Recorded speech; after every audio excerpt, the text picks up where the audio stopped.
We're still keeping a close eye on the Atlantic as we start our Friday morning, still tracking these two areas we've been talking about all week long. But there are some changes with both of them, and that is both of them having a hard time gaining that intensity. Gaston dropping back down to a tropical storm, and Invest 99L, if you notice, now just a 60% chance of development over the next 5 days. Over the next 2 days, we're looking at a 30% chance of development. It just didn't organize yesterday, facing a couple of issues out there, and that is dry air and that is some upper level wind shear. So it didn't quite get that organization it needed. The hurricane hunters were out there searching for that closed center yesterday, couldn't find it, and also not a lot of thunderstorm activity around that low pressure center. So although this still does have the potential to form eventually and organize eventually and bring us quite a bit of rain as we head into the end of our weekend and start of next week, the threat for us is starting to subside just a little bit in terms of an organized storm that's moving through our area. Now our forecast tracks they're changing just a little bit. This is typical of a weaker storm, and that is taking a more westerly track. So right now, that's what most forecast models are saying,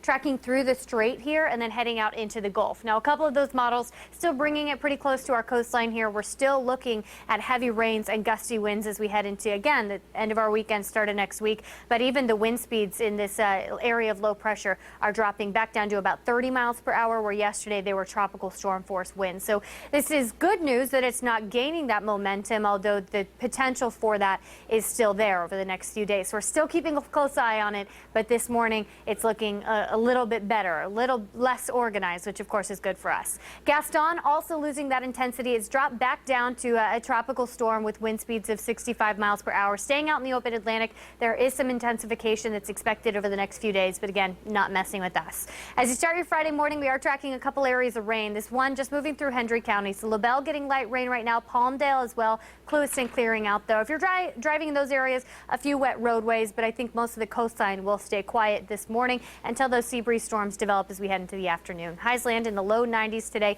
with the sea breeze starting after about 2 o'clock inland, and then those showers and storms will track toward the coastline as we head toward later this evening. Pockets of heavy rain are possible with the gusty winds and a frequent lightning strikes.